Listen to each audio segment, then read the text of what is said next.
Hello everyone, welcome to our virtual booth at Amerimold Connects. We're quite excited for everything that we have in store for you. Today I am here to show you a demonstration of our EcoPro 360, and I do have to first give credit and thanks to Rick over at Medline for lending us a tool, which I'm going to show some various demonstrations. So a big part of tool shops is preventative maintenance. And if you're not doing it or you're looking for some guidance on how to start implementing a program, I highly suggest two products that I carry with me at all times. One is an endoscopic camera. You can see this one's got a pretty long lead, but with the conformal cooling passages that we're seeing in tools and nothing really being straight through on any of the newer tools, it's a very vital component to at least get a visual inspection. Now, one of the other components that I also carry to get some hard data is this flow meter, smart flow meter from Berger and Brown. This allows me to measure my GPMs before I go clean out my tool, as well as after. The key here being for your preventative maintenance is setting benchmarks. So once you get the tool cleaned completely, you can take your readings, you can log it, and from there on out, when that tool comes back to land on your bench, you can just kind of benchmark from there and get it within plus or minus whatever parameters you set, 1 gallon per minute, half gallon, whatever you deem necessary. That'll help you in the long run, avoiding having to tear apart tools and all the fun stuff that comes along with that. So there are some good calculators online that I will mention. Finding your Reynolds number. As you know, heat transfer is becoming more and more prevalent in today's world. So cleaning things out and getting it back down to bare metal the way the tool should be run is vital to making good parts. As previously mentioned, this is my endoscopic camera that I use. So I'm gonna go in here and take some pictures and video, which will appear next in this presentation. That way you can get a good before and after of what I can see, because I know that you can't see that on camera. So also thanks again to Medline for lending us this tool. And again, the next pictures are your before pictures before we flush.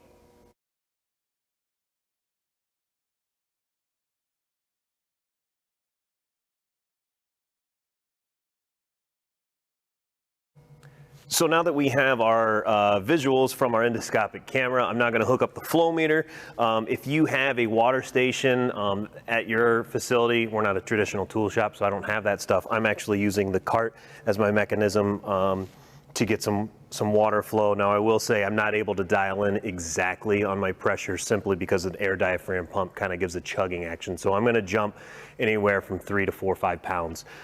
So with that, if you come over this way, I've got my flow meter hooked up on my return side, plug in my supply side, and our return here. So the next picture or video that you will see is our before flow reading, and then later in the presentation you'll see the after reading as well.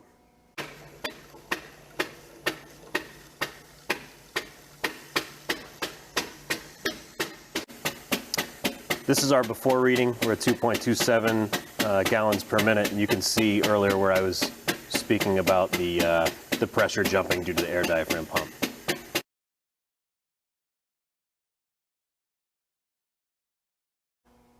Now that we've got our flow reading as well as our visual data, we are ready to hook up to the mold, but this is the part of the presentation where I talk to you a little bit about what EcoPro 360 actually is. It is a non-hazardous chemical, EPA tested and verified. We use it to clean out rust, limescale, calcium buildup within cooling passages, predominantly in tooling. However, there's various other applications, chill rolls, portable chillers, heat exchangers. There's quite a number of uses out there that I, to this day, have customers calling me saying, hey, I did it in this application, and it's not something that we've personally done before. Now, one of the key aspects of this chemical is that you can reuse it. If you go poke around our virtual booth here at Amerimold Connects, you will see some photos of the backside of this unit, and you'll see that we put a filter on it. That is so it'll filter out any of the particulates that we pull out of the mold before returning to your supply drum. And then you can keep reusing the chemical. I've had customers that are going on 14 months using the same 10 gallons of material that they purchased 14 months ago. The most common item that users need to replace are simply the filter on the back of the unit. So with that, we are ready to hook up to the mold. Before we dive into hooking up to the mold, I do want to point out a key highlight of our most recent modification of this cart, and that's our pressure release valve. So we were finding that some customers that were running into pressure blocks didn't have a way to release the pressure. So we just simply installed a simple fitting that if you do run into a blocked passage and say you're hooked up to a tool that's hung up in the press, maybe you had 2 hours of downtime, maybe that blockage wasn't cleared up in the time that you thought it might have been, you have a way to relieve the pressure and put it back to the drum. So the next steps before we hook up, we put our supply line into the drum as well as our return lance. So I'm not going to go into exact specifics on how to operate the cart. We do have videos showing step-by-step instructions on our YouTube channel.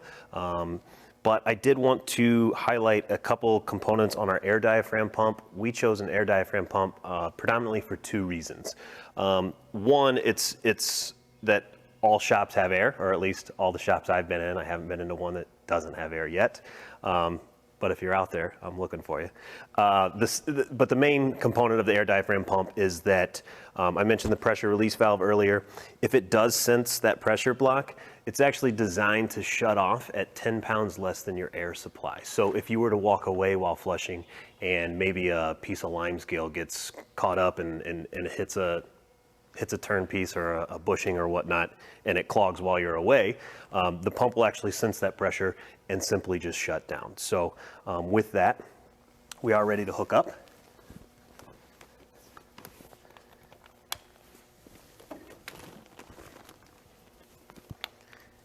And we are ready to flush. So if you will step around over here, please.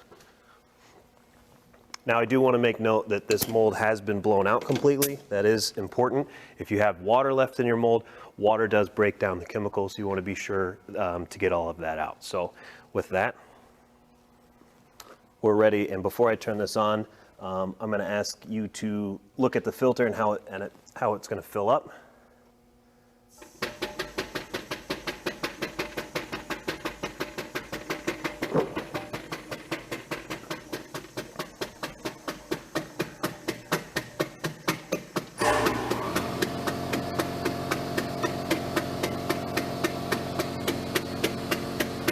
This is the point where we're filtering out all the rust particulates before it is returned to our drum. So I'm going to let this run for a minimum of 1 hour. And while we're letting this run, I'm going to demonstrate a couple different applications that we can use this product for.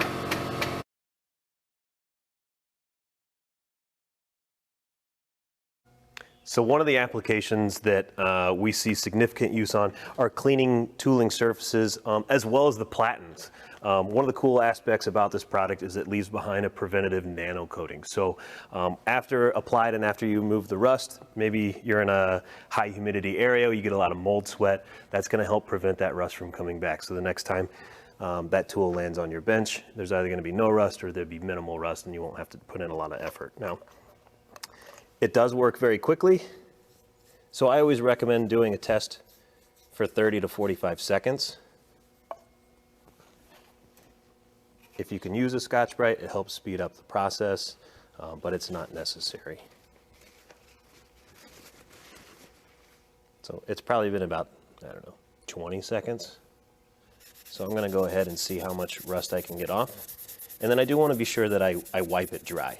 If I don't wipe it dry, and it stays on, there's going to be a chalk white residue that's left behind, which you can just break down with water, or you can reapply it. Now, I am going to take some detailed pictures of before and after at 10 times magnification. There is some underlying staining here. So that tells me that I just need to leave it set on just a little bit longer. So I'm going to apply that back on there. I'll even clean up a little bit more since I've got some on my brush. This is especially effective if your facility processes PVC. The fume that it gives off and kind of rusts everything in sight We've got a lot of guys in that application, whether it's extrusion or injection molding, anybody that's processing it that loves this product for the simple fact it saves them time on future PMs. So with that, let's kind of go back over here. I'm not applying a lot of pressure. We're just going to kind of wipe that dry. So you can see some of the areas before. It did hit on some of that underlying rust, but I've still got to let it sit a little bit longer there. So I'll be cleaning up the rest of this tool. But again, it helps clean tools, helps clean your platens, and it prevents the guys in your tool shop from working even harder.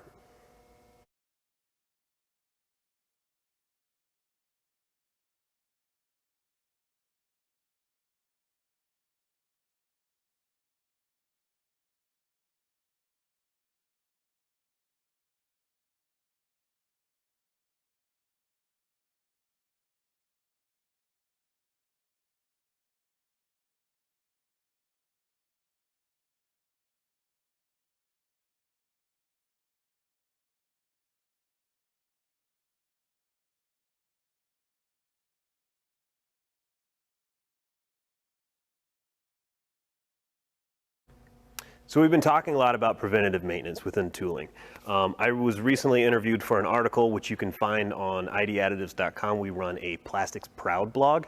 But one of the questions that I was asked were, what is one piece of advice that you could give a tool room? I was in, oh gosh, probably over 60 plus tool rooms last calendar year. My numbers are significantly down this year. Everything going on as a testament to Amerimold Connects. But my biggest piece of advice was try new stuff. Companies want you to try their product, and we understand our product doesn't work for everybody.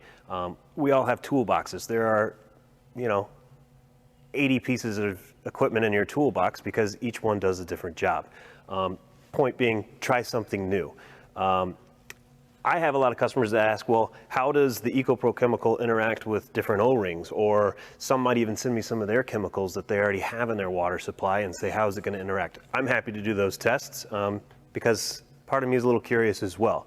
What I have over here, is the most common question again that I get asked are how it affects my seals within my tools, Viton, PTFE, EPDM, all of that stuff, silicone O-rings. These have been in here for 2 months now. You can see there's no side effects on any of these seals. You'll see later in the presentation that we are going to back flush with water, so keep in mind these have been fully submerged in EcoPro for 2 months now. But for those of you that are flushing through whole systems, everybody's familiar with the black, red, and blue water tubes. These, you can see there's a little bit of erosion. I'd say less than 1/16 of an inch here on this, but I would expect, given what I'm seeing after 2 months, this probably won't erode for another 14 or 15 months. And if you're fully submerging your water lines that long, you're not doing something right. But again, that's the whole point of testing new materials. Companies want you to try their stuff, and again, most are happy to get free samples into your hands. So if you guys have any questions or anything like that, please do reach out. Earlier in our presentation, you saw before pictures of this cooling passage. These are the after pictures after 1 hour of flushing, followed by the next photo being our flow meter showing our GPMs, which represented just shy of a 5% increase in flow. After that, you'll see some pictures of the filter. This particular tool was in what I would say above average condition, but you can see after the filter photos, the filter housing unit, all the rust particulates that we were able to collect. If you're interested in the free tool cleaning, we could use your help. I'm always on the lookout for tools to clean for future open houses or demonstrations. In exchange, I'm happy to clean up the entire tool, as well as give away one of these awesome endoscopic cameras. Again, thanks to Medline for lending us this tool. They have one of these coming on the way, and be on the lookout on Additives.com for the before and after pictures of this tool after I'm done cleaning it. Hopefully after today's presentation, you've learned how EcoPro 360 might be a good fit in your shop in your preventative maintenance schedule. For more information about it, if you're interested in purchasing it, we have partnered with PCS as our distributor. They have a virtual booth here. You can visit our booth as well for more information. We are both offering 10% off through the end of June, so be sure to hop over and say hi. If you're interested in learning more about our EcoPro 360 or any of our other products, whether it's purging compounds or foaming agents, all of our technical managers will be online at our virtual booth, available for specific hours to chat live and answer any technical questions that you may have. You can find that full event schedule on our website, idadditives.com. And if you're like us, you're missing trade shows, you're missing interaction with people and seeing the cool products and the giveaways, we are offering our giveaways that are traditionally at our booth if you stop by and say hi.